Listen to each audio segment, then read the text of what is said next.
Les damos la bienvenida a la sesión 9 del programa Ciencias de la Biblioteca Nacional del Perú, que se transmite en vivo todos los lunes, miércoles y viernes de 7 a 8:30 de la noche. El programa de ciencias busca difundir el conocimiento de la investigación científica en el Perú y su contribución al desarrollo del país. Asimismo, tiene la finalidad de propiciar el análisis, la reflexión y el intercambio de ideas en torno a la investigación científica para la formación de una ciudadanía crítica. Al público que nos está siguiendo en la transmisión, les vamos a pedir ¿no? que sigan la sesión a través del Zoom, ¿no? Que mantengan sus micrófonos y cámaras apagadas para el buen desarrollo de la conferencia. Podrán también registrar su asistencia y formular sus preguntas en el enlace que compartiremos en el chat del Zoom y también en el Facebook Live. Al público que nos sigue por las redes sociales pueden formular sus preguntas en los comentarios por el Facebook. Y agradeceremos que sus preguntas sean precisas y breves. Este es el tercer eje temático, denominado la divulgación científica para la formación ciudadana. Es un gusto contar con Alejandra Ruiz, que es doctora, además, y bueno, a continuación vamos a conocerla, ¿no? Leyendo un poquito de su trayectoria. Alejandra, muy buenas noches. Alejandra es bioquímica por la Universidad de Navarra y máster en comunicación científica por la Universidad Pompeu Fabra y en historia de la ciencia por la Universidad Autónoma de Barcelona. Actualmente ella es becaria Fulbright para sus estudios de doctorado en historia y sociología de la ciencia en Georgia Tech. Alejandra ha creado espacios de encuentro entre la ciencia y la sociedad, como Piura Conciencia y Mitocondria, que se encuentra en las redes sociales. Alejandra presentará la conferencia titulada Popularización de la ciencia para formar ciudadanía crítica. Y nos hablará cómo acercar la ciencia al público en general y además poner el interés no solo en los descubrimientos científicos, sino también en el conocimiento del mismo.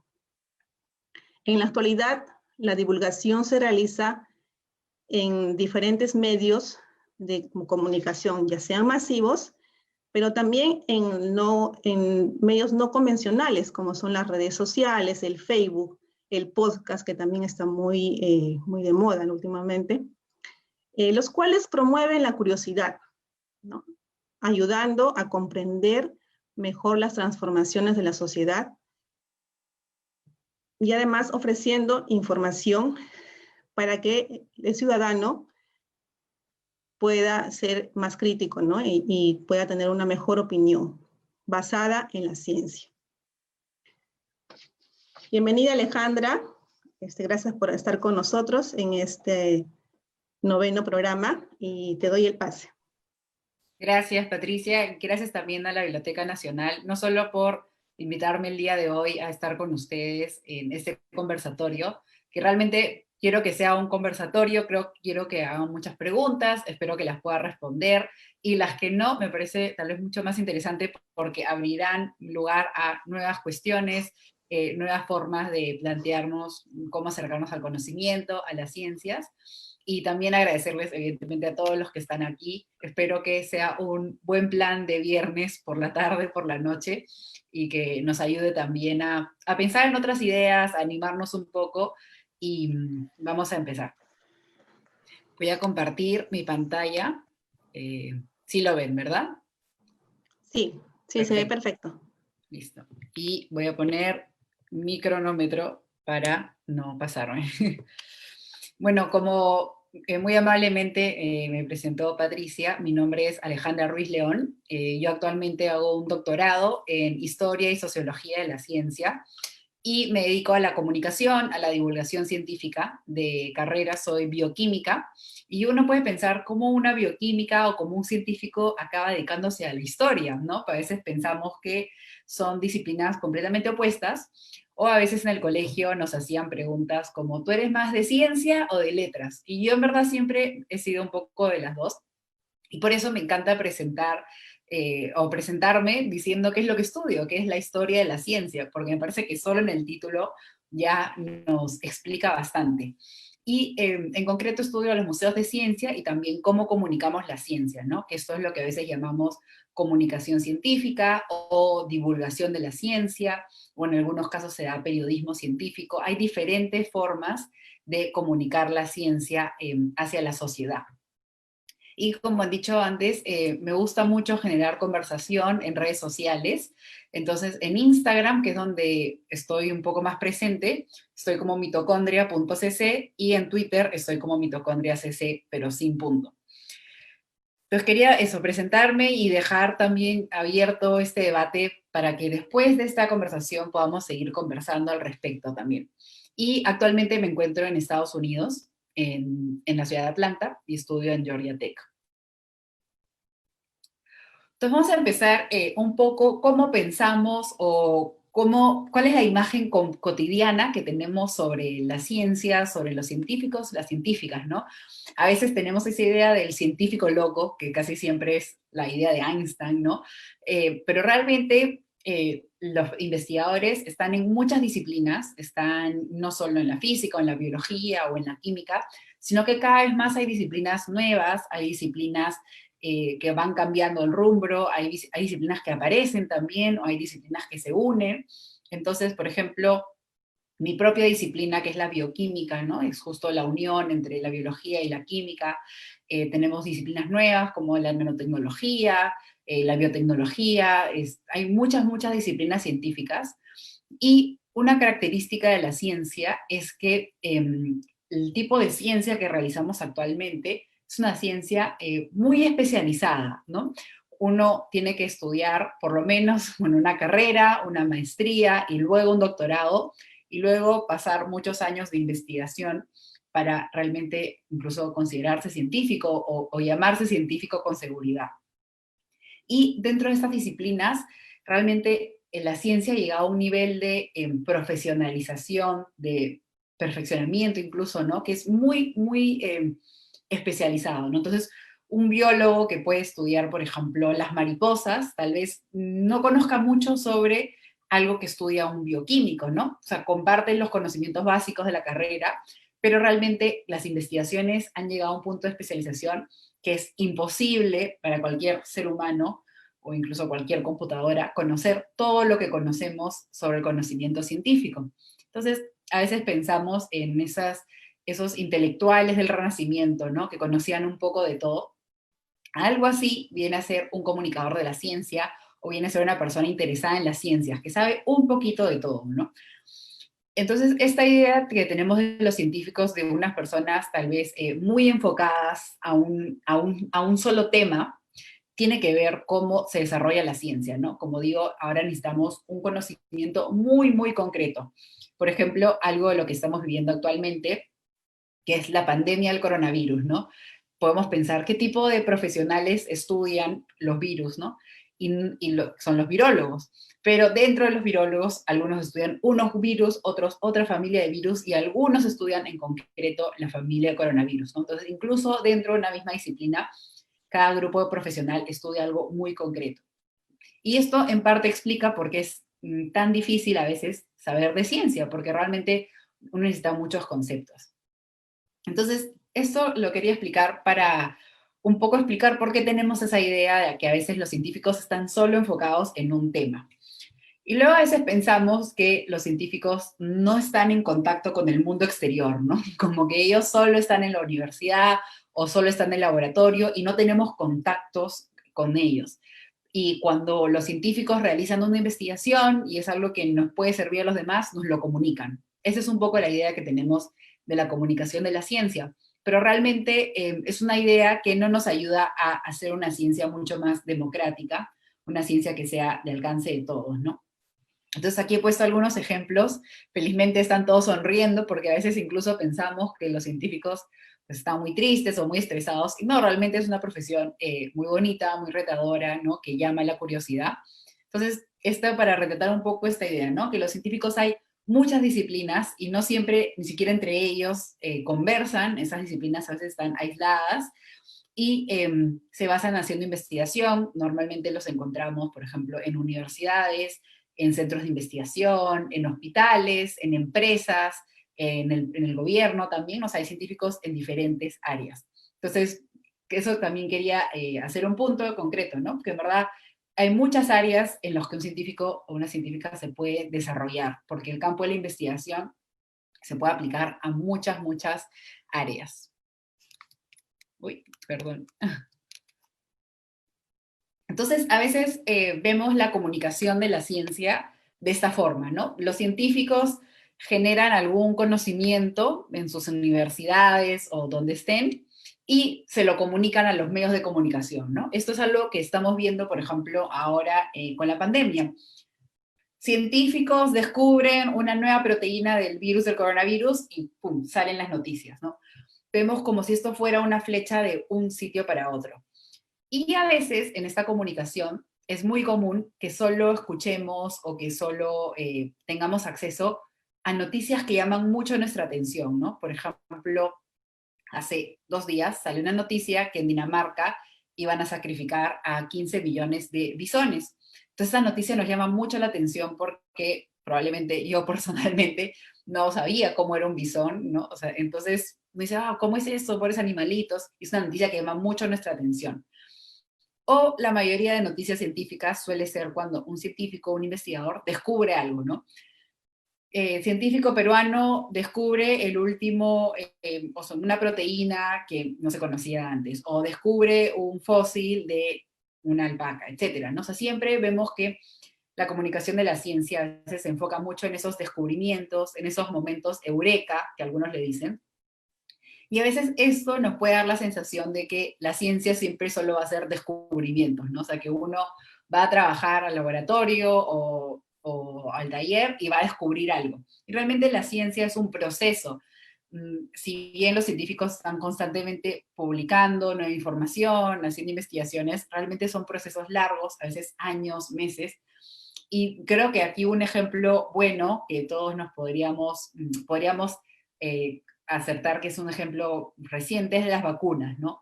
Usualmente una vacuna demoraba entre 8 años, 12 años, y ahora la queremos en meses, ¿no? Y todas las noticias son como, científicos generan la vacuna tal. Y cuando vemos que hay algún parón, por ejemplo, en los estudios, ¿no? Que es algo normal en la investigación, nos asombramos, porque estamos tan acostumbrados a solo escuchar los buenos resultados, que el resultado normal o lo que es lo cotidiano en las ciencias a veces nos llama la atención o nos parece que los científicos no saben nada o cuánto se demoran, ¿no? Entonces yo creo que es bueno preguntarnos también y conocer cuáles son los procesos de la ciencia, ¿no? Cómo se desarrolla la ciencia, cuánto tiempo demora hacer estos estudios, cuánto dinero ha costado estos estudios. Algunos son sumas de dinero muy, muy grandes.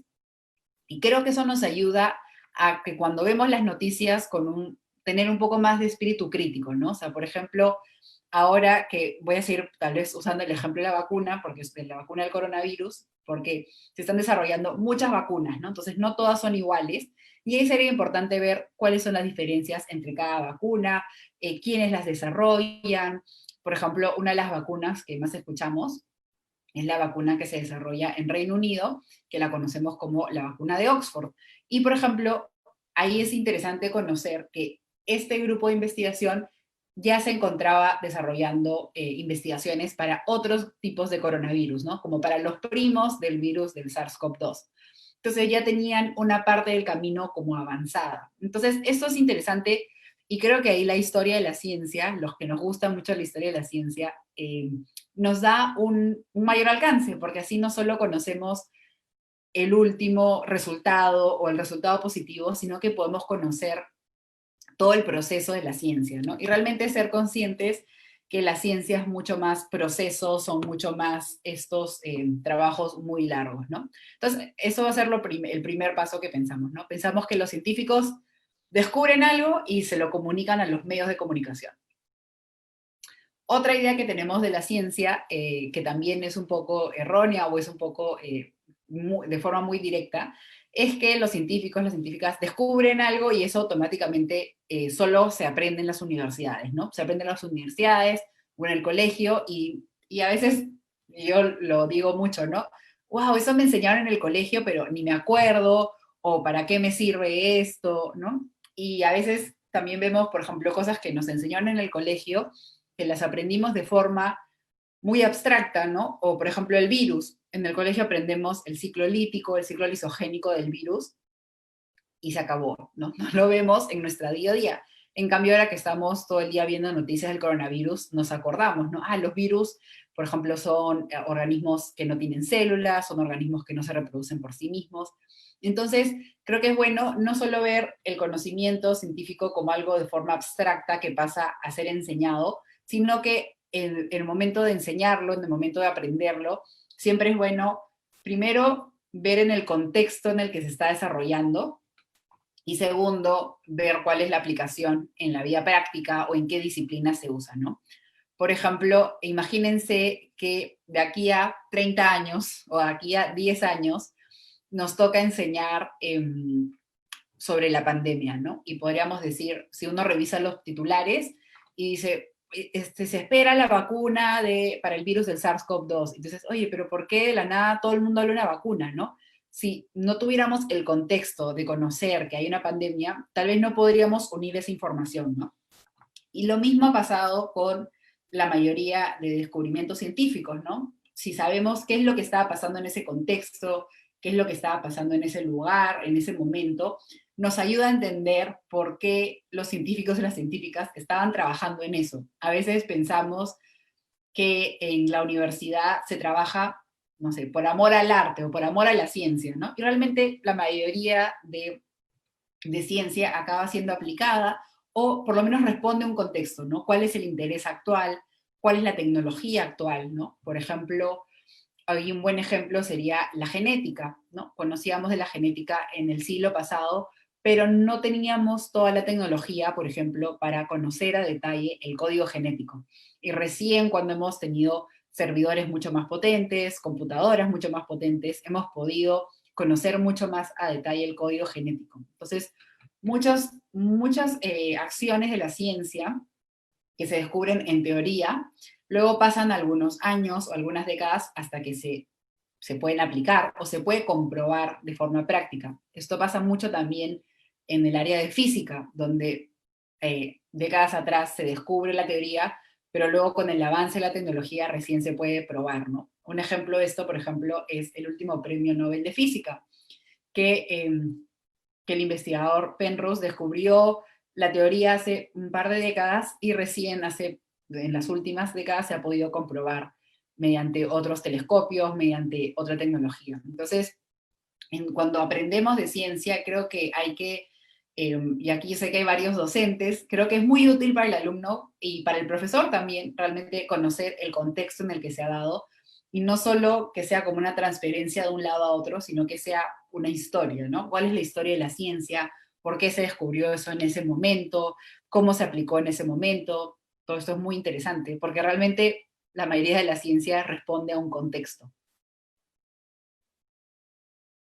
Y por último, creo que también pensamos que los científicos y las científicas descubren investigaciones o descubren teorías o el conocimiento para que se traspase al mercado, ¿no? Para que tengamos, yo qué sé, nuevos celulares o nuevas computadoras o nuevos materiales, nuevas fibras. Entonces también, esto también es una parte de la ciencia, ¿no? Lo que a veces algunos llaman ciencia aplicada. Para mí realmente toda la ciencia se aplica, pero a veces lo denominamos así, ¿no? La ciencia aplicada versus la ciencia básica. Y a veces también tenemos, bueno, esa idea de que los científicos directamente pasan al mercado, ¿no? Algo lo inventaron y alguien lo va a vender. Entonces, estas ideas que son como ven la flecha son solo de una dirección para otra, pero vamos a ver que la comunicación de la ciencia y entender cómo funciona la ciencia nos ayuda a ver que realmente el esquema es mucho más rico, ¿no?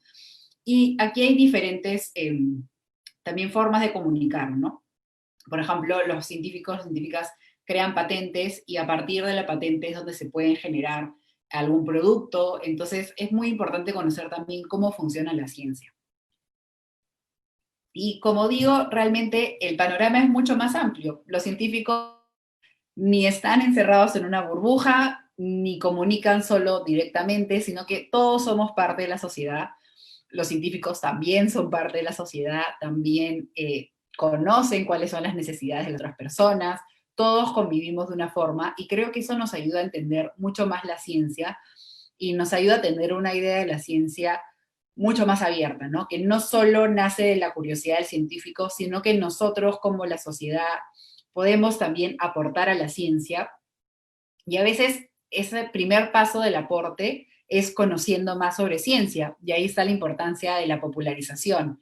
Yo no podría comentar de algo de ciencia si es que yo no sé, ¿no? Entonces, por ejemplo, imagínense que ahora voy a continuar probablemente con el ejemplo de las vacunas, porque es muy útil, ¿no? Algunas de las vacunas, por ejemplo, se ponen en 2 dosis, ¿no? Una primera dosis y luego un refuerzo. Pero a veces esto en algunos países puede ser un poco complicado por el tema logístico, ¿no? Como estamos viendo ahora, por ejemplo, el caso de la difteria, ¿no? Vemos que hubo una primera dosis en la paciente, pero no hubo la segunda dosis de refuerzo. Entonces, por ejemplo, los científicos podemos decir, oh, crearon esa vacuna que tenía 2 dosis. Y ahí es cuando entra, por ejemplo, la sociedad, ¿no? Que pueden ser los médicos, que pueden ser las enfermeras, que pueden ser las madres de familia, o que puede ser el mismo Estado, ¿no? El propio gobierno diciendo, oye, es mejor tener una vacuna que sea una sola dosis, porque así me aseguro que esa persona está protegida, ¿no? Porque a veces las 2 dosis, eso requiere un doble esfuerzo, requiere una doble inversión logística, de tiempo, de personal, etc. Entonces, en ese sentido es cuando vemos la importancia de que la sociedad conozca algo mínimo de ciencia o mucho de ciencia para poder participar activamente. Algo que vemos mucho en lugares donde participa mucho la sociedad son en varias disciplinas de la ciencia, pero voy a dar 2 ejemplos concretos. Vemos mucha participación de la sociedad en, por ejemplo, en casos de enfermedades raras. Enfermedades raras son enfermedades que afectan solo a un porcentaje de la población. Entonces vemos que, por ejemplo, al afectar a solo a un pequeño porcentaje, las familias de los pacientes se involucran mucho, ¿no? Buscan mucho a los médicos, buscan mucho a los investigadores, y porque obviamente uno haría cualquier cosa por su familia. Entonces, en este caso, se ven muchas enfermedades raras que no se pueden hacer las investigaciones porque no se tiene un número mínimo de pacientes, ¿no? Una investigación se necesita tener un número mínimo, una decena, o por 20, 10, etcétera, ¿no? Entonces, a veces en un país solo hay un caso de esa enfermedad rara. Entonces, se ve mucho en pacientes de familiares con enfermedades raras que los pacientes o la familia buscan a otros casos en otros países, ¿no? Como de alguna forma ayudan a acelerar la investigación. Entonces, si un investigador le dice a esta familia, no, no puedo hacer la investigación porque solo te conozco a ti y necesito por lo menos conocer a otros 10 casos, esta persona dice, yo los voy a encontrar, ¿no? Y los busca por Facebook, los busca por otros países. Y es verdad que esto podría ser tarea del investigador, pero a veces no se tiene esa capacidad. Entonces, ahí, por ejemplo, es un buen ejemplo de cómo la familia de este paciente ayuda a la investigación, ¿no? Y en muchos casos, los familiares, los pacientes, no es que saben más que el médico, pero conocen otra realidad de la enfermedad. Y a veces ese feedback, ese comentario, ayuda mucho a la investigación. Entonces, por ejemplo, eso es un ejemplo en el que la sociedad aporta mucho al conocimiento, porque obviamente tiene mucho más interés, tiene mucho más conocimiento del día a día. Entonces puede decir cosas como, por ejemplo, mire, este tratamiento no funcionó tan bien, o este tratamiento generó estos efectos secundarios, etcétera, ¿no? Un ejemplo similar podría ser el de las vacunas, que también seguimos usando porque realmente sé que todos están siguiendo el desarrollo de las diferentes vacunas para el coronavirus. Entonces, por ejemplo, un estudio médico, en muchos casos demora mucho tiempo porque porque realmente demora mucho tiempo buscar a los voluntarios, ¿no? Que son esta fase 3, que son por lo menos 40.000 o 60.000 personas. Normalmente esto para un laboratorio médico es un proceso muy largo, porque hay que convencer a muchas personas, las personas tienen que inscribirse. Entonces, solo el buscar las personas es un proceso que puede durar años o meses. En cambio ahora, como obviamente todos queremos tener la vacuna para el coronavirus, vemos que este proceso de buscar a los voluntarios, en el caso de Perú, por ejemplo, para una de las vacunas de Sinopharma, se llenó en un par de días, ¿no? Porque es mucho más fácil porque la sociedad está involucrada en esa investigación.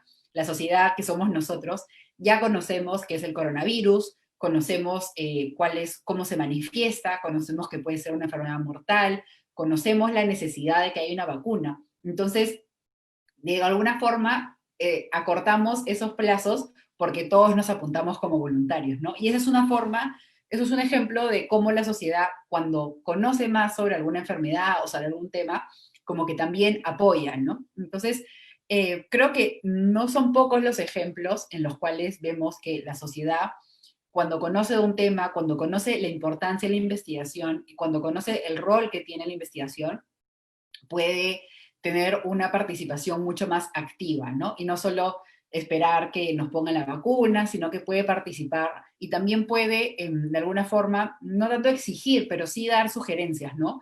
Como decíamos antes, decir, por ejemplo, que la vacuna sea una sola dosis o que la vacuna se organice de tal forma para que llegue a todo el mundo. Entonces, esto es un conocimiento que la sociedad también tiene y que los científicos tienen que buscar, porque ahí hay mucho conocimiento y es muy rico. Y el otro ejemplo que también es un ejemplo donde se produce mucho la colaboración de la sociedad es en temas de ambientales, ¿no? Del medio ambiente, de cuidar el ecosistema, porque, por ejemplo, a veces vemos muchos estudios, imagínense que vivimos en una zona donde ha habido un derrame de petróleo, ¿no?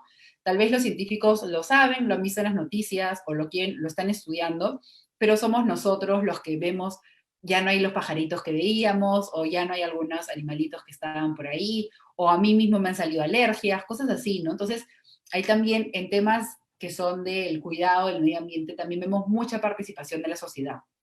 Y esto es muy útil para los científicos, y hay muchos ejemplos en los que los científicos se apoyan en la sociedad, por ejemplo, para tomar muestras, para tomar a veces fotos, ¿no? Por favor, toma una foto cuando veas este pajarito, ¿no? Y así nos ayudan a tener algún tipo de rastreo. Entonces, la verdad que son varios ejemplos, varias formas en que la sociedad puede apoyar a la ciencia.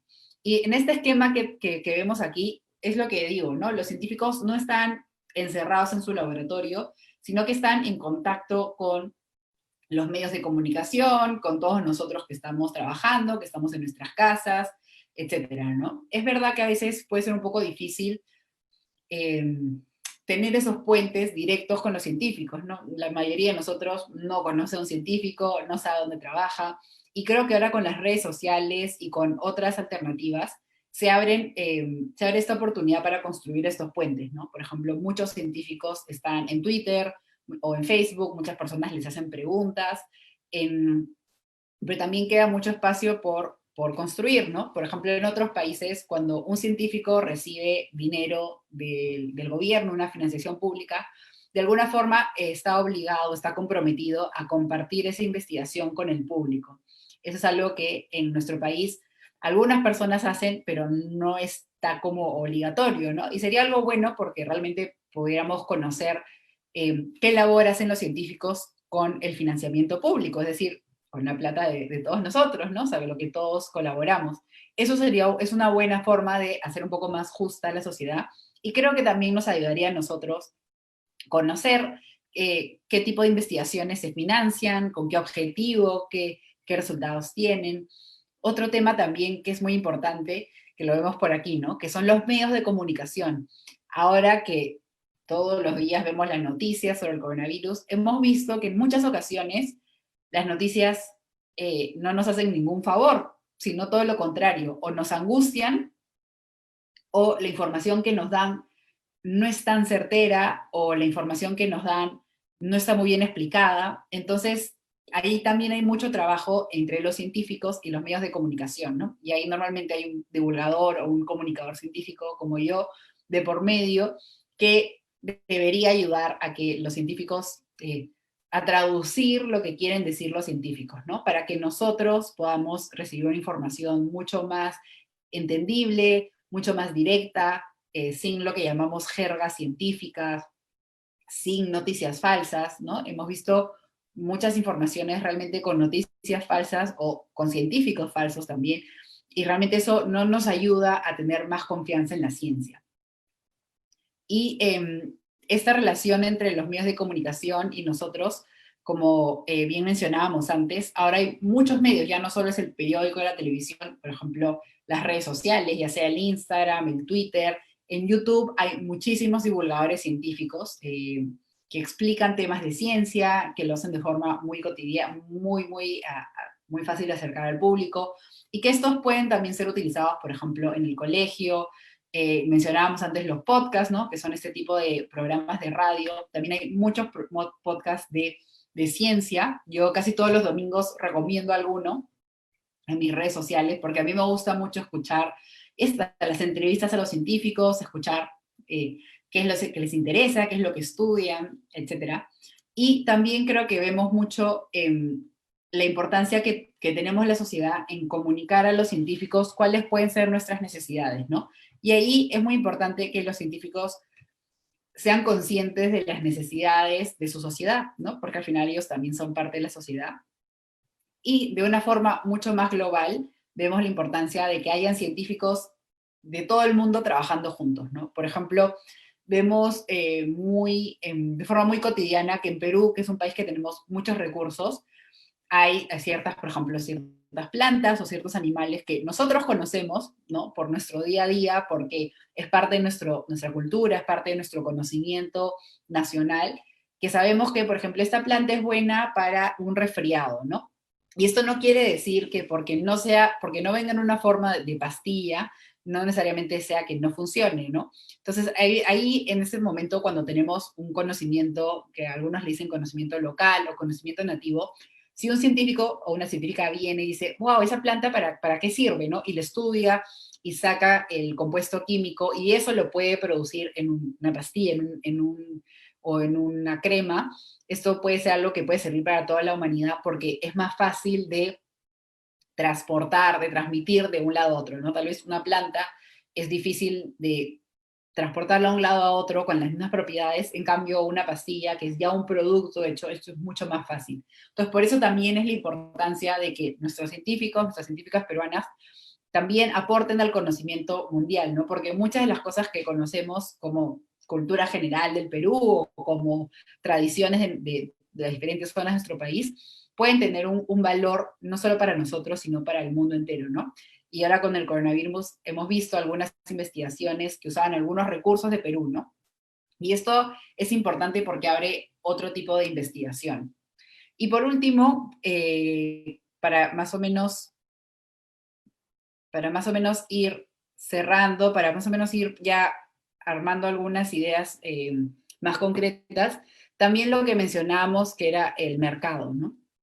Evidentemente escuchamos ahora mucho sobre la innovación. Hay que innovar en productos, y hay mucho de la investigación pasa a ser productos, ¿no? Por medio de patentes, por medio de tecnología. Y aquí también en Perú creo que tenemos un gran potencial, pero necesitamos mucha más ayuda para que no solo recibamos productos de otros sitios, sino que nosotros podamos innovar en los procesos y producir esos productos al exterior, ¿no? Y al interior del país también. Entonces, creo que todo esto nos ayuda a tener una visión un poco más amplia de la ciencia y al mismo tiempo nos ayuda a desarrollar un aspecto un poco más crítico, ¿no? Entonces, cuando vemos algo de la televisión, ¿no? Preguntarnos, wow, ¿quién descubrió eso?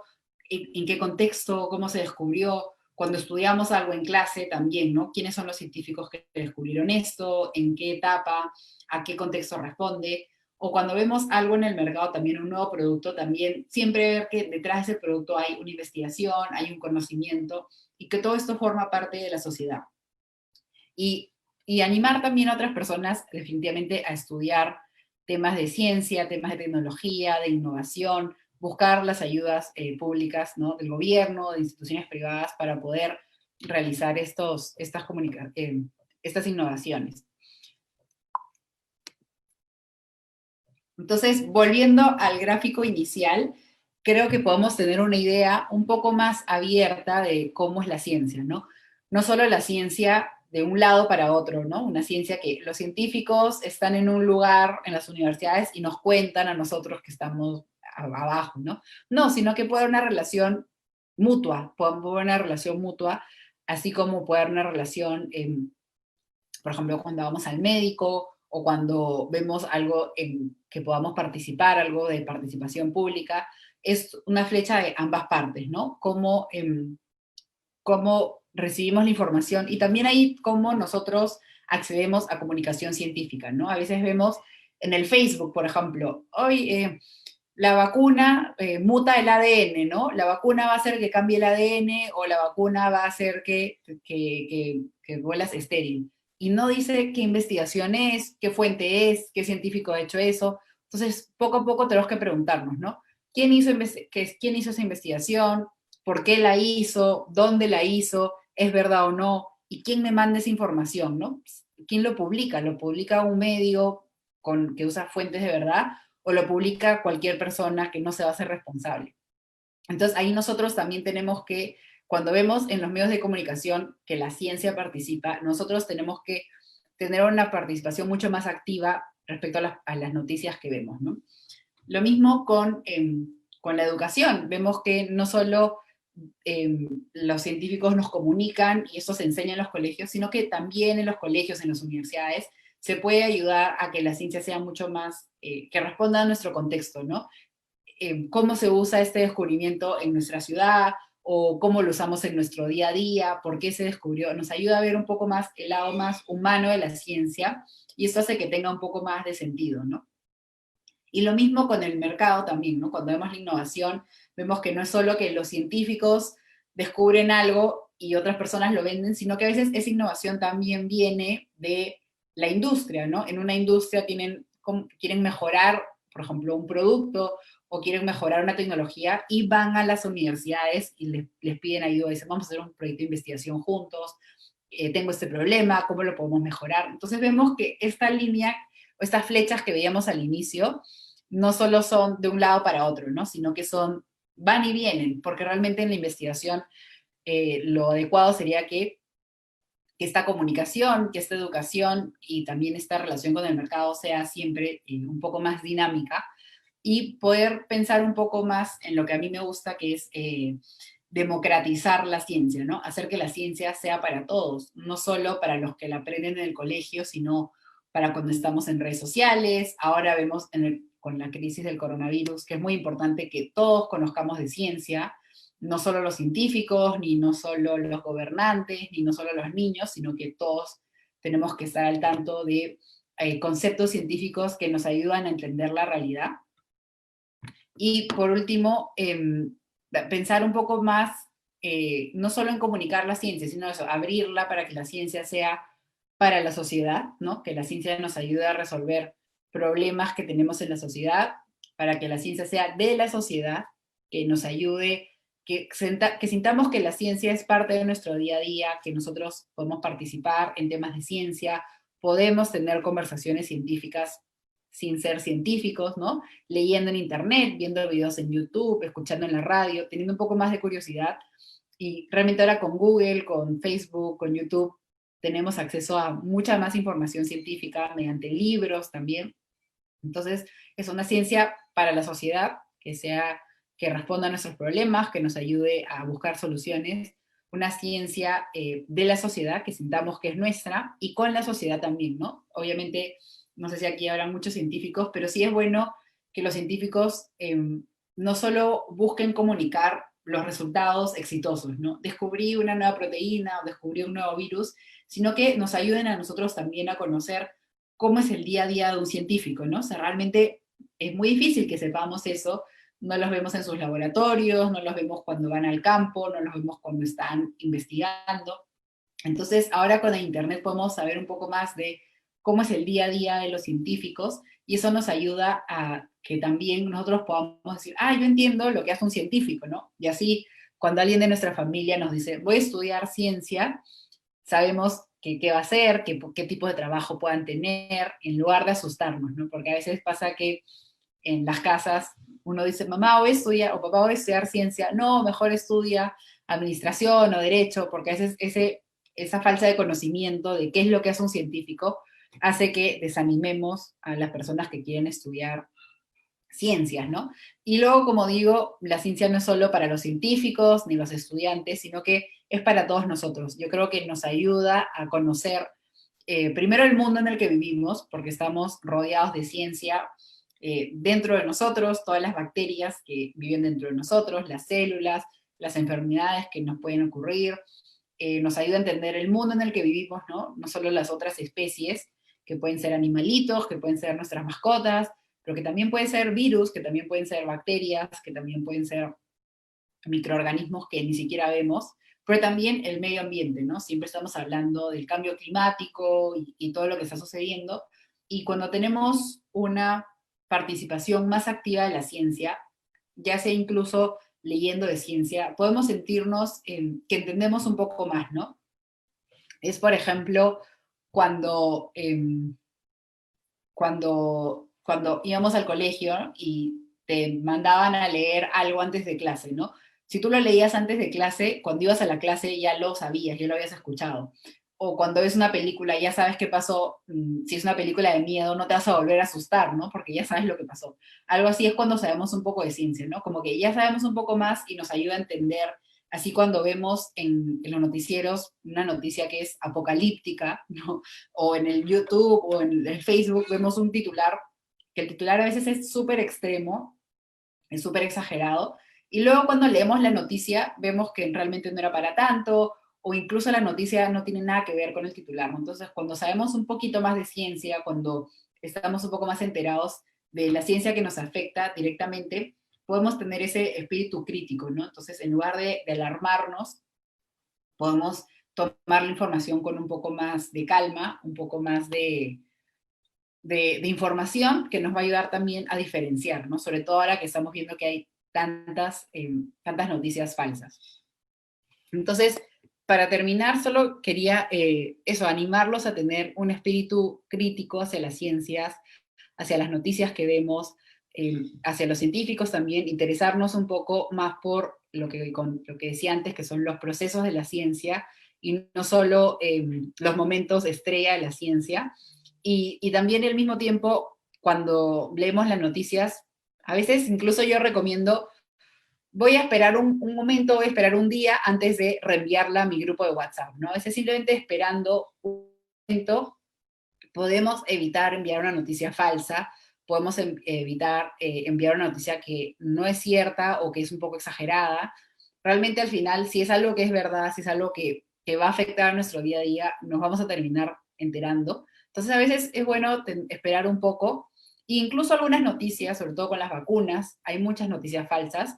También yo creo que vale la pena esperar y preguntarse, pero yo no soy médico o yo no soy enfermera, ¿no? Yo tal vez no debería aconsejar esto a mis familiares. Entonces, esto creo que es todo parte del espíritu crítico que deberíamos tener hacia las ciencias, hacia la popularización, y vemos la importancia, ¿no? Porque vemos justo que aquí en el medio, entre esa conexión, entre ese puente entre la ciencia y la sociedad, ahí es donde se encuentran mucho los comunicadores científicos, los popularizadores, que ayudamos a traducir un poco ese lenguaje que puede ser un poco complicado de los científicos, porque es un lenguaje, como dije al inicio, muy especializado, está dirigido solo a los científicos de esa disciplina, de esa investigación, nos ayuda a traducirlos al mundo en general, ¿no? Para que podamos conocerlos como ciudadanos por los medios de comunicación, para que podamos aprenderlos, enseñarlos en las aulas, y por último también para que podamos transformar la economía, el mercado, mediante productos, mediante procesos. Entonces, sí es muy importante ver que esta relación mágica, este puente entre todos, eh, entre todos este panorama, en todos estos puntos siempre es bueno que haya un comunicador de la ciencia que nos ayude, o que haya un científico que realmente nos ayude, que pueda pensar ¿cómo explico esto de la mejor manera, ¿no? ¿Cómo hago que lo que voy a comunicar en Facebook o lo que voy a mandar por mis amigos en el grupo WhatsApp se entienda para todo el mundo, ¿no? Y lo mismo con los medios de comunicación, ¿no? ¿Cómo hago para lo que he escuchado los científicos sea lo más verdadero posible, esté en un contexto, pueda enseñarse en unas aulas? Creo que es muy clave ver cómo unir estos dos grupos de la mejor manera. Y con eso acabo. Espero poder responder mucho más a las preguntas, y también si tienen preguntas mucho más concretas de lo que he dicho, las pueden dejar por el chat, me parece, o por el Facebook, y las vamos a ir respondiendo. Muchas gracias, Alejandra. Muy interesante tu exposición. De verdad, el papel que hacen los divulgadores científicos es muy importante, ¿no? Muy importante, y sobre todo creo que en esos momentos que vivimos una pandemia, donde nuestra salud está siendo afectada, ¿no? La vida de las personas, y también vemos que eso está teniendo efectos colaterales, ¿no? También con el tema de medio ambiente, ¿no? Entonces, de alguna manera, también el ambiente ha respirado, como decimos muchos. Sin embargo, también de repente no estamos siendo conscientes que podríamos también estar contaminando de alguna manera, ¿no? Entonces, todas esas noticias, esta información tiene que ser validada, ¿no? Validada por los científicos, ¿no? Por una investigación rigurosa. Y nosotros, los ciudadanos de a pie, no siempre estamos informados tal vez sobre esos temas, porque somos conscientes de que el tema de la ciencia es para muchos algo que no nos gusta, ¿no? Es como que decimos las ciencias duras, ¿no?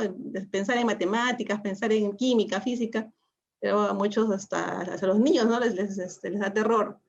Pero me parece que con esta intervención, ¿no? De los comunicadores, los científicos y los divulgadores ahora, ¿no? Que los divulgadores están conformados por profesionales como tú, ¿no? Que eres una comunicadora, sociólogos, tal vez los mismos científicos ahora se están tratando de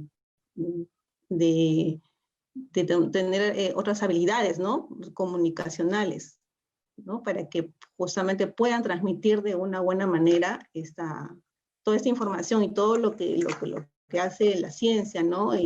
Y cómo contribuye justamente, ¿no? En la vida del ser humano, en el mejoramiento de la vida, ¿no? De todos. Entonces, quiero comentar que hay bastantes saludos que nos están llegando de diferentes regiones del país. Entonces vamos a mencionar algunos saluditos. Tenemos los saludos de Cutervo, Cajamarca, de Piura también, ¿sí? De Piura, Ica, de Arequipa, de Quilca, Islay. Saludos también de instituciones peruanas, ¿no? La Sociedad en Diseños y Emprendimiento en Tecnología del Perú, CIDETEC, ¿no? PEC. Luego tenemos también a instituciones educativas que están siguiéndonos, muy atentos e interesados en el tema. A la institución educativa parroquial Padre Eloy Arribas Lázaro de Arequipa.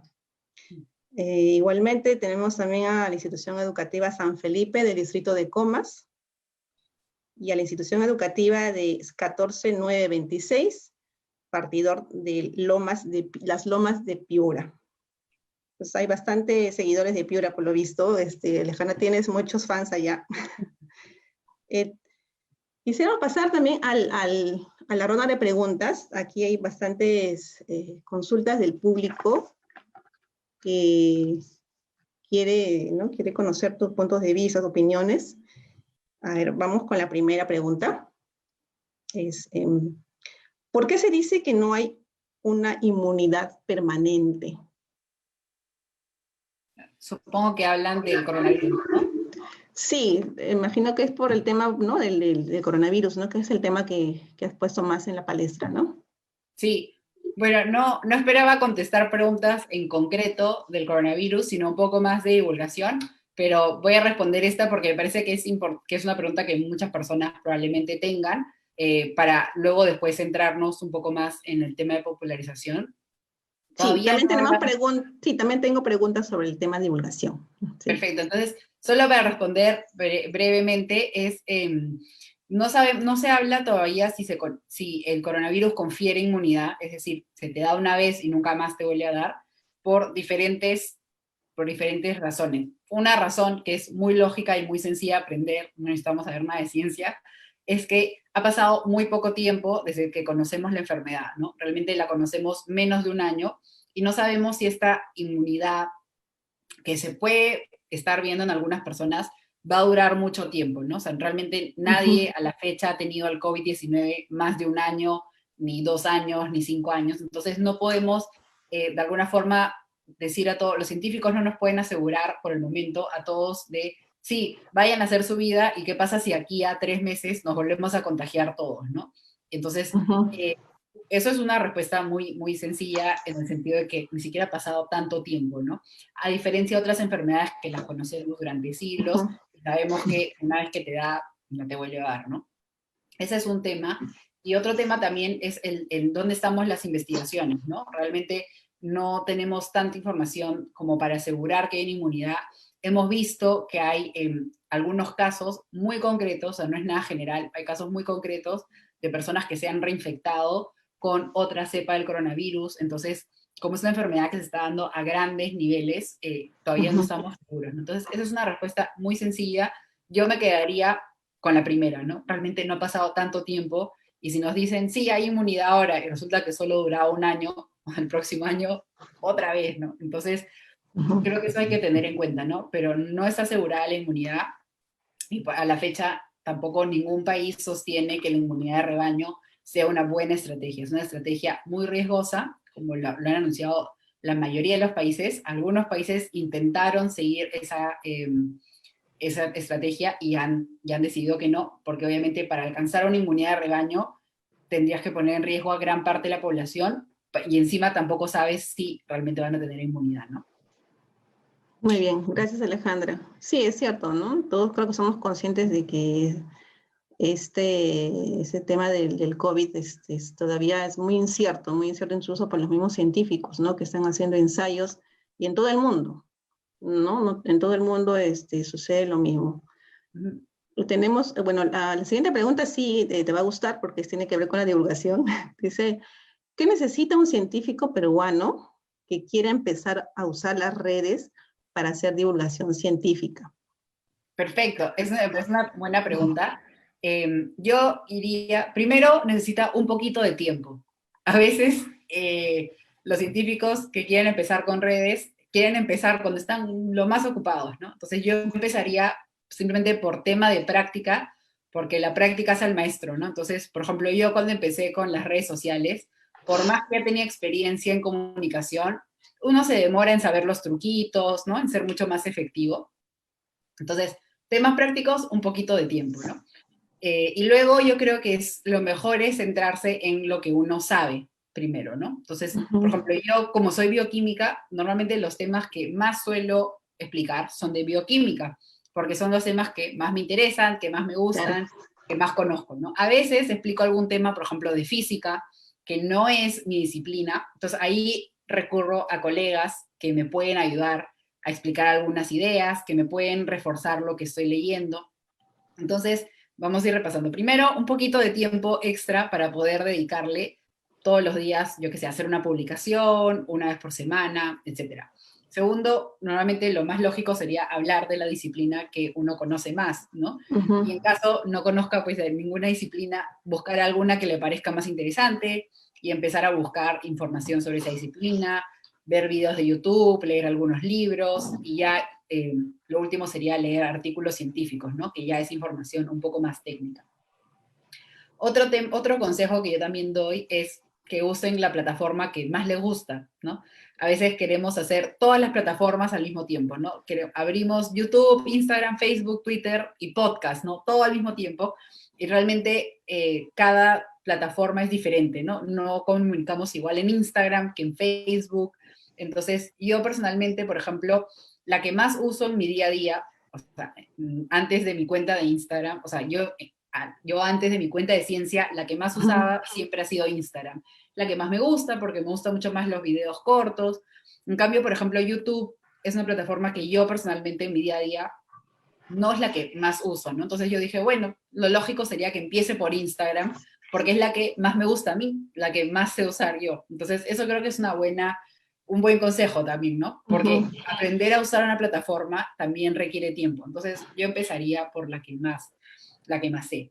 Y por último, un buen consejo también es cuando hablamos de divulgación o cuando hablamos de ciencia, hay demasiadas ideas. O sea, realmente hay muchas formas, hay mucho que decir, hay muchos datos, pero las personas tenemos un espacio de atención muy, muy corto y realmente agradezco que estén todos aquí más de una hora, ¿no?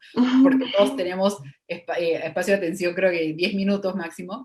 Entonces, es bueno que cuando comuniquemos solo una idea, tratemos de sentarnos en solo una idea y dar muchos ejemplos, lo que decía antes, ¿no? Dar un contexto, qué estaba pasando en ese lugar. A mí me ayuda mucho eso y también ejemplos gráficos, ¿no? A mí me gusta mucho usar canciones, por ejemplo, me da risa, y a la gente también, ¿no? Canciones de reggaetón, a la gente le da mucha risa y a mí también, y me ayuda a memorizar algunas ideas que quiero comunicar, ¿no? Claro. Entonces, resumiendo sería eso, ¿no? Un poco extra de tiempo, porque sí demanda bastante tiempo, sobre todo al inicio, hasta que uno ya coge carrerilla.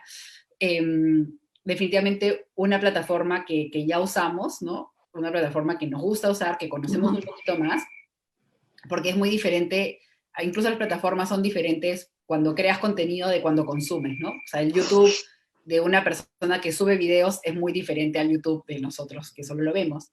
Luego, conocer un poco más a profundidad una disciplina, ¿no? Qué palabras usan, qué revistas esa disciplina cita. Y por último, lo que decía era de comunicar una idea por vez, ¿no? Sino no querer comunicar todo al mismo tiempo, sino una cada día, una cada semana, pero dando muchos ejemplos para que podamos entenderlo de diferentes formas. Muy bien. Sí, claro. Yo creo que uno tiene que utilizar la herramienta en la cual se sienta más cómodo también, ¿no? Y pueda dominarlo, ¿no? En ese sentido, tengo una curiosidad, Alejandra. ¿Qué tipo de público te sigue, ¿no? A ti en las redes sociales? Más o menos, ¿cuál es el rango de edades ¿no? que siguen tu página Mitocondria? Y Sí, también me gustaría preguntar de cómo, ¿no? ¿Cómo conformaste ¿no? ¿Cómo fue la idea, ¿no? Y quiénes conforman Mitocondria? Sí, en la página de Instagram, que es donde más personas tengo, donde más, yo les llamo amigos virtuales, ¿no? Donde más converso con más personas. Ahorita somos, creo que un poco más de 20.000 o 30.000 ya. La verdad que yo no me fijo tanto en los números. Para mí que me escuchen más de 2 personas ya me parece un logro. Entonces, al comienzo me seguían casi 99% mujeres. Ahora me siguen un 75% mujeres y un 25% hombres, lo cual es muy, muy raro para un canal de ciencia. Normalmente los canales de ciencia suelen tener un público masculino mucho más grande. En mi caso es todo lo contrario, realmente. Y el rango de edad me siguen muchas personas en la universidad y luego el rango de entre 25 y 40 es mi rango más fuerte. Aunque sí, ese es donde más, sí, que justo las personas que no son científicas no se dedican a la ciencia, es otro tema. La mayoría de las personas que me siguen no tienen formación científica. Hay algunos ingenieros, obviamente, científicos también, pero la gran mayoría es público general y a mí eso me encanta porque las preguntas que nos hacen, a veces hacen preguntas y otros científicos que también me siguen responden y eso me parece muy chévere y creo que a un científico o por ejemplo, yo que estudio comunicación de la ciencia, me ayuda mucho a tener una respuesta muy rápida de la gente, ¿no? Y por eso a mí me gusta mucho más Instagram también, porque en YouTube un video primero que demora un montón de tiempo, Instagram también, obviamente, porque al final es todos los días, por lo menos 1 hora o 2 horas, pero en YouTube tú cuelgas el video, lees los comentarios, pero el comentario no es tan inmediato, ¿no? Y si hay algún error, no lo puedes cambiar, ¿no? Porque el video ya está, es un poco limitado. En cambio en Instagram, en Facebook, en Twitter, yo cuelgo algo y automáticamente, por ejemplo, me ayuda mucho los primeros comentarios, porque en cuanto cuelgo algo, alguien ya responde y hace preguntas, ¿no? Entonces, eso me ayuda a ver, tal vez yo no me expresé bien, tal vez no se entiende lo que yo dije, y yo lo que no quiero es que la gente tenga que hacer un esfuerzo para entender lo que estoy tratando de decir. Yo quiero que alguien lo lea y que sepa lo que estoy diciendo, que lo entienda. Entonces, si empiezo a ver que hay muchas preguntas, digo, uy, esto no lo he explicado bien, ¿no? Porque, o sea, preguntas de, oye, ¿qué quieres decir? Pero no querías decir lo otro. Entonces, para mí Instagram me permite eso, ¿no? Si yo automáticamente veo que no lo comuniqué bien o que tengo un error, que también pasa a veces, voy a decir mucho, pero no pasa mucho, pero a veces pasa, obviamente, siempre hay alguien que me corrige y creo que ahí aprendo un montón también. Y es más, digo, oye, esto lo dije mal, la respuesta es esta, ¿no? Que creo que es algo que los medios de comunicación no hacen y al contrario, siempre aprendemos mucho más de nuestros errores, ¿no? Entonces, eso respondía a la pregunta. Y la segunda parte era respecto a... ¿Cómo conformaste tu grupo, ¿no? Tu red mitocondria, sí. Sí, en verdad Mitocondria es mi empresa, es una empresa chiquita que hacemos cosas de divulgación, hemos hecho videos, trabajar planes de comunicación con algunas universidades, algunos planes para científicos para que comuniquen mejor. Y yo realmente llevaba haciendo esto, por ejemplo, en Piura, que viví 3 años, tenía un programa para niños ahí, en la Universidad de Piura. Entonces yo realmente hacía muchas cosas en la vida real, por así decirlo, y una gran amiga mía, que es María José, que también tiene un Instagram, que es la Majopedia, y ella da tips de productividad. Me dijo, dale, un montón de gente me pregunta cosas de ciencia, y creo que lo que haces en la vida real podrías traducirlo en el Instagram, ¿no? Y ella fue un poco la que me animó, y sabía que a mí me gusta mucho el Instagram, y así empezó un poco, ¿no? Y hemos ido, bueno, creciendo un poco más en números, aunque ya digo que para mí, la verdad que no me fijo tanto en los números, sino que la información sea correcta y que la información sea útil, ¿no? Que responda a las preguntas que la gente tiene. Muchas gracias, Alejandra. Justo había una pregunta referida a lo último que acabas de decir, ¿no? Que como divulgadora científica, si estás no conectada a las métricas, ¿no? Estás haciendo las mediciones de cuántos seguidores tienes, ¿no? En todo caso. Creo que al final como que uno siempre intenta, de alguna forma ve que los números reflejan el éxito de una cuenta, ¿no? ¡Wow! Esa persona tiene 1 millón de seguidores. Y realmente primero que hay que tener un poco cuidado porque algunos seguidores se compran, ¿no? Eso es algo que a veces la gente no sabe. Mira. Los seguidores se pueden Buen dato. comprar. Entonces, a mí realmente no me fijo el valor de la información del número de seguidores, ¿no? A veces sí, el número de seguidores de alguna forma demuestra que muchas personas valoran esa cuenta. Yo lo que me fijo un poco más y que no es público, ¿no? Bueno, no sé si lamentablemente, pero la verdad que me gusta, es en las preguntas. Yo respondo todas las preguntas que me hacen de forma interna y recibo muchísimas preguntas al día, recibo realmente cientos de preguntas. Y ahora con el coronavirus, o sea, primero que recibo muchos mensajes de alumnas, ¿no? Que están en colegio, que se han animado a estudiar a ciencias porque realmente no conocían a nadie que hubiera estudiado ciencias y me pueden hacer preguntas, o animaron a que sus papás o sus mamás me sigan y como que ven que hay una figura de cómo es un científico, Claro. o que por lo menos hay trabajo, ¿no? O que se puede ir a estudiar afuera. A veces comento cosas de becas también. Entonces, en verdad, para mí, que alguien me diga, le conseguí una beca, porque a veces muchas personas han conseguido becas porque yo las he recomendado, o sea, no yo he recomendado, sino que he dicho, oye chicos, hay esta beca abierta, ¿no? Y las personas han aplicado. Eso vale más que, obviamente, millones de seguidores, o que las marcas me manden productos, ¿no? Y nadie me manda nada porque vivo en Estados Unidos, pero creo que a veces medimos el éxito de las redes sociales en las cosas que tenemos, ¿no? Y creo que el impacto que una persona tiene en redes sociales se mide de otra forma, ¿no? O sea, esto que dicen influencers, la influencia, se mide de otra manera. Y también, realmente ahora con el coronavirus, he visto muchas personas que me han dicho, Ale, en verdad antes yo veía las noticias o no veía las noticias porque me angustiaban, ¿no? Peor las miraba y me asustaba o me daba angustia. O muchas personas que también en Perú siempre vivimos con nuestros abuelitos o con nuestros tíos, ¿no? Y a veces muchas personas mayores ven las noticias y se asustan. Y es lo normal porque las noticias creo que parece que están hechas para asustarnos. Entonces muchos de mis seguidores me dicen, Ale, en verdad, tú ya lo explicaste y yo pude en mi casa transmitir esa tranquilidad, decir, no, eso realmente no es así, o esa noticia es un poco más exagerada. Y muchas personas durante la pandemia sí han sentido, sí han visto un valor en que conocer más de ciencia los ha ayudado a vivir la pandemia de una forma un poco más tranquila, o sea, siguiendo viendo las noticias, porque también es Claro. muy interesante ver cómo la ciencia va desarrollando. Y a mí los comentarios que más me gustan es, Ale, lo que veo, ¿no? Lo que veo en tu Instagram lo comento en el almuerzo, lo comento en la comida, porque yo también en mi casa siempre comento, ¿no? Lo del almuerzo, lo de la comida, y justo a veces recuerdo, hice un curso en la Biblioteca Nacional, el de Historia del Arte Peruano, y Ujú. era tan increíble todo lo que aprendía que llegaba a mi casa y lo comentaba y parecía que mi familia había llevado el curso conmigo, ¿no? Porque realmente cuando uno aprende algo de expertos o un curso como este, ¿no? Que en verdad hay tanto esfuerzo de escoger quiénes son los participantes, que las preguntas son tan interesantes, que lo normal es que lo compartas, ¿no? Lo normal es que digas, oye, aprendí esto y es súper interesante, o no sabía, no sé, tantas cosas, ¿no? Entonces, a mí realmente esos son los comentarios, esas son las métricas que para mí sirven, ¿no? Ale, lo comenté en mi casa, o he empezado a hablar un montón más, por ejemplo, con mis abuelitos, que nunca hablaba, y ahora de la nada hablamos de las bacterias, cosas así, me parece algo bonito de esta profesión. Entiendo, sí, claro.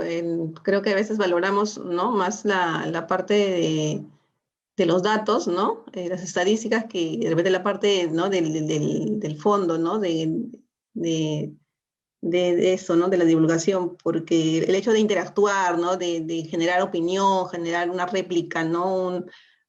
Generarte una crítica, ¿no? De lo que está pasando, y que te pregunten a ti, te tengan a ti, ¿no? Para consultarte. Porque sí, pues se ha puesto muy de moda estos audios que a veces te llegan hasta por el WhatsApp, ¿no? Entonces son tan dramáticos que a veces al día siguiente hay personas que amanecen, pero, ¿no? Muy mal, ¿no? Deprimidas. Y quién sabe, hasta puede haber gente que pueda atentarse contra su vida, suicidarse, hasta por ese tipo de noticias, ¿no? Falsas. Sí, la verdad que todos nos vamos, eso, ¿no? O sea, hemos visto, por ejemplo, muchos remedios falsos, ¿no? Que se han consumido, que se han adquirido, Ujú. y también creo que ahí es lo que mencionabas, ¿no? Nuestra salud mental, ¿no? Estamos muy preocupados por el coronavirus, Sí. pero también nuestra salud mental es muy importante, y creo que a veces, por lo menos yo soy el tipo de persona de que mientras más sabe, más tranquila está, pero también respeto que hay personas Eso. que dicen, mientras menos sé, mejor, ¿no? O sea, hay de todo, pero un poquito a veces hay que saber, porque si no, también nos cogen desprevenidos, ¿no? Esos Claro, audios, sobre todo. sí, y en eso radica justamente, ¿no? En la labor, ¿no? La importancia de los divulgadores, ¿no? Y que también los medios de comunicación y muchos periodistas inclusive tengan que estar preparados, ¿no? En estudiar un poco sobre qué trata la ciencia, ¿no? La investigación científica, saber cómo redactar, ¿no? También un artículo científico. Y todo eso no es fácil, ¿no? O sea, no es, digamos, lo que te enseñan tal vez a los comunicadores. Uno tiene que especializarse en qué área va a intervenir, ¿no? Y pues ahora la demanda es mucho más grande, ¿no? Sin embargo, creo que tenemos también esa posibilidad de poder contrastar más las noticias que escuchamos, ¿no? Podemos escuchar el noticiero medio masivo, y luego revisar un podcast, revisar en Facebook, entrar a esas páginas, como tú dices, de divulgadores científicos, ¿no? Y eso ayuda bastante, de verdad que sí. Hay mucha gente que valora, ¿no? Valora más esto de tener diferentes tipos de opiniones, ¿no? Información, y uno ya pues va generando, ¿no? Su propia opinión. Tenemos otra pregunta también, que hace referencia a ver, dice, ¿cuáles son las claves, dice, ¿no? Las claves a la hora de traducir un contenido complejo en una pieza de divulgación, y que sea sencilla, ¿no? Y amena, sin que por eso caiga en errores, ¿no? O simplificaciones, ¿no? ¿Cuáles son tus tips para los amigos oyentes? Sí, como decía antes, a mí me gusta mucho dar ejemplos, ¿no? A veces cuando hablamos de, por ejemplo, ¿qué tamaño es un virus, no? O sea, para nosotros, más allá de centímetros o milímetros, es difícil ubicarnos en la escala métrica, ¿no? Entonces, cuando hablamos de un virus, por ejemplo, hablamos de nanómetros. qué es un nanómetro, ¿no? O sea, es un poco complicado. A veces imaginarnos es complicado. Entonces, por ejemplo, a veces yo digo, un virus es tan chiquito que una bacteria no lo ve. Si una bacteria tuviera ojos, no vería un virus, ¿no? Entonces, bueno, ya sabemos que la bacteria es mucho más chiquita, ¿no? O hay otras personas que usan, por ejemplo, si el virus midiera 1 centímetro, yo qué sé, la bacteria mediría el tamaño de un puente. Ese tipo de analogías, ¿no? Ujú, O ujú. a veces también hablamos de, no sé, por ejemplo, van 1 millón de pacientes con coronavirus en Perú, ¿no? 1 millón, obviamente es un número que nos impacta, pero podría ser más fácil decir, no sé, 5 veces o 10 veces el Estadio Nacional, ¿no? Esos son tips que muchos divulgadores utilizan. Y luego a Ujú. veces hay un tip que a mí no me gusta la forma que lo decimos, pero sí el trasfondo, que es, no, hasta tu abuelita tendría que entenderlo, ¿no? Mi abuelita Sí, era súper inteligente y seguro que entendía más que yo y todos juntos, ¿no? Y mi abuelita también es súper inteligente. Entonces, a mí eso de hasta tu abuelita lo podría entender, me parece que no hace justicia a las abuelitas. Entonces, me gusta más pensar eso, ¿no? No abuelita, pero sino pensar en si lo explicaría a un amigo o una amiga tomando un café o comiendo un ceviche, ¿no? O sea, realmente la forma más sencilla. Y a mí lo que me ayuda a veces es leerlo en voz alta y cuando yo misma me doy cuenta que yo misma me aburrí leyéndolo, imagínate el resto, ¿no? Entonces, esos son claro.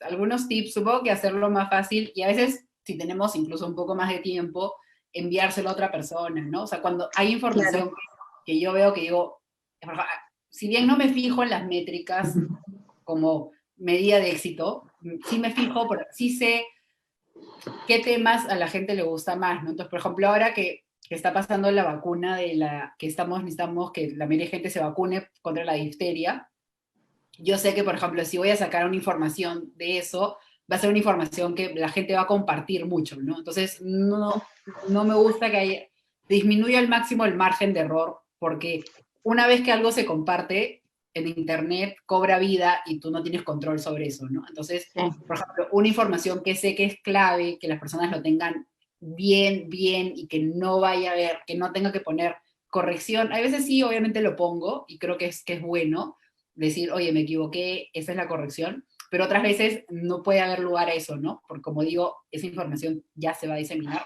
A veces sí lo mando a mi grupo de WhatsApp de amigos, ¿no? Oigan, una chequeadita, o mis Claro. papás, ¿no? Pueden revisarlo, porque en verdad sí me ayudan sus comentarios, ¿no? Entonces, ese es mi comentario, ¿no? Pensar en el otro, o sea, pensar en el que lo va a leer, ¿no? Claro. Y ayuda bastante, ¿no? Lo que tú dices, ¿no? En darle esa noticia, ¿no? Ese contenido a alguien que no sepa en todo caso nada de ciencia, nada del Sí, tema, y, ¿no? Y es una especie también de retroalimentación, un feedback, ¿no? Que hay, y ayuda bastante, pues, porque se supone que la intención es que esta noticia, ¿no? Pues el contenido sea entendido por todos, ¿no? O uh-huh. en todo caso la mayoría, si no todos, ¿no? Bien, tenemos otra pregunta también aquí que hace, perdón, aquí se me fue. Mencionan que si el divulgador científico está en la capacidad, ¿no? de hacer un artículo científico. Un artículo científico puede ser de cualquier disciplina. A veces pensamos que solo los físicos o los químicos hacen artículos científicos. En las ciencias sociales también hacemos artículos científicos, ¿no? También son artículos que van a una revista, que son revisados por otros expertos antes de ser publicados. No es que las ciencias sociales, por más que pensemos que es un poco más opinión personal o subjetivo, pasa por ese proceso de revisión por pares, ¿no? Uh -huh. Entonces, los divulgadores científicos escribimos normalmente artículos científicos de divulgación científica, ¿no? En mi caso, de historia de la ciencia o de museos de ciencia o de comunicación científica, ¿no? O sea, por ejemplo, si yo fuera a escribir un artículo, o por ejemplo, los artículos científicos que estoy trabajando ahora, no si fuera, porque realmente eso es lo que tengo que hacer en mi día a día. Por ejemplo, uno que estoy trabajando ahora es cómo se ha comunicado el COVID en los medios peruanos, ¿no? Entonces, Uh -huh. yo no voy a escribir un artículo sobre el COVID, sobre la estructura bioquímica del COVID, ¿no? Porque yo No. no realizo esa investigación, yo no estoy en un laboratorio viendo al COVID en microscopios o realizando pruebas, ni estoy en un hospital, pero sí podría realizar, por ejemplo, un artículo si yo trabajo en un hospital y veo cómo se ha comunicado a los pacientes o qué preguntas han hecho los pacientes, ¿no? O sea, todo lo que no sea, a veces pensamos como que, el divulgador no hace nada, ¿no? Al contrario, tiene esa imagen donde podemos mejorar cómo se comunica la ciencia, ¿no? O a veces también hacemos temas de historia de la ciencia, ¿no? Cómo estos investigadores estudiaron el coronavirus, quiénes fueron, en qué laboratorios estaban, quién financió, un poco más la historia de la ciencia y no tanto la creación del conocimiento científico como tal, ¿no? Entonces son unos ejemplos que nos podrían ayudar a saber qué tipo de artículos científicos puede realizar un comunicador o un divulgador. Muy bien, Alejandra, gracias. Bueno, creo que has absuelto casi la mayoría de las preguntas, porque bueno, hay algunas que están ya referidas, ¿no?, a algunos temas que ya tú lo has mencionado, expuesto, ¿no?, anteriormente. Vamos a dar ahora pase al director de la Biblioteca Nacional, ¿no?, para que dé sus palabras y opiniones, ¿no?, acerca del programa. A ver, doy pase al doctor Ezio Neira. ¿Cómo estás, Patricia? Buenas noches y muchas gracias por el pase. Gracias también, por supuesto, a Alejandra Ruiz León por su charla, por su participación en esta primera edición del programa de ciencias y por además con su charla haber cerrado, dado por concluida la primera edición. Me gustó, estuve escuchando la charla y, digamos, en los últimos minutos cuando mencionaba Alejandra acerca del programa de arte, de historia y arte peruanos, ¿no?, que ofrecemos en la Biblioteca Nacional en los veranos, y me gustó mucho que mencionara ese programa porque justamente este año, el año 2020, también se llevó a cabo en el verano, y el programa se llevó a cabo en febrero, y yo recién soy jefe institucional desde enero, entonces era un programa que sucedió pues apenas un mes más tarde de que yo asumiera la gestión, y me tocó dar algunas palabras, como estoy dándolas ahora, en el cierre de ese programa, y recuerdo con mucho entusiasmo el gran provecho que la gente había tenido con este programa de arte historia. Estaba muy contenta, las personas que estaban ahí sentí que estaban muy contentas, muy gustosas con el programa y que además demandaban y querían otros programas. Entonces, ahí justamente en ese programa fue que rápidamente, digamos, notamos con los equipos de la Biblioteca Nacional que estos programas en realidad debíamos contribuir a la multiplicación de estos programas, ¿no? Entonces, por eso es también que este año ha sido el primer año, por lo menos de los últimos tiempos, en donde la Biblioteca Nacional ha ofrecido una variedad más grande de lo que estamos llamando ahora programación académica, ¿no? Entonces, empezando con el programa de arte e historia peruanos, pasando luego por el programa de historia del Perú, luego por el programa de literatura peruana, el de bibliotecología y finalmente el de ciencias, que cierra el año, ¿no? Entonces, en ese sentido, creemos o esperamos también que estos programas sean de total provecho de ustedes. El compromiso es hacerlos de manera anual, ¿no es cierto?, que tengan ediciones anuales, ediciones que cada vez sean mejores, con temas más pertinentes, más variados, que les sirvan, que les sean de mayor utilidad, que encuentren más y mayor provecho en estos, ¿no? Entonces, ese es el compromiso que estamos desplegando, y en ese sentido continuaremos pues con la realización de los mismos. También debo decir, como lo dije en las palabras inaugurales que me tocó dar de este programa, que también es verdad que la Biblioteca Nacional suele estar más asociada con las humanidades o con las ciencias sociales. Sin embargo, por supuesto, el conocimiento alrededor de las ciencias exactas, de las ciencias naturales, es también parte de la amplia producción intelectual de los seres humanos, ¿no? Y por lo tanto es también un tipo de conocimiento, un tipo de campo que debemos también promover desde la Biblioteca Nacional. Por eso fue, evidentemente, que hemos realizado este programa de ciencias, pero por eso también es que vamos a realizar otras acciones, ¿no? Por mencionar algunas, ¿no? Estamos ya prontos a publicar la primera edición del programa, de la revista Libros y Ciencias, ¿no? Que será una revista que trabajaremos de la mano con el CONCITEC. Entonces esa será una revista que justamente como este programa de ciencias planteará investigaciones, artículos, reportajes, columnas sobre diferentes temas relacionados con la producción y la divulgación científica. De manera que esto es solamente los primeros pasos que venimos dando en aras de una mayor difusión también del conocimiento y de la producción científica en el país, y pues les agradezco muchísimo, por supuesto, también por su participación.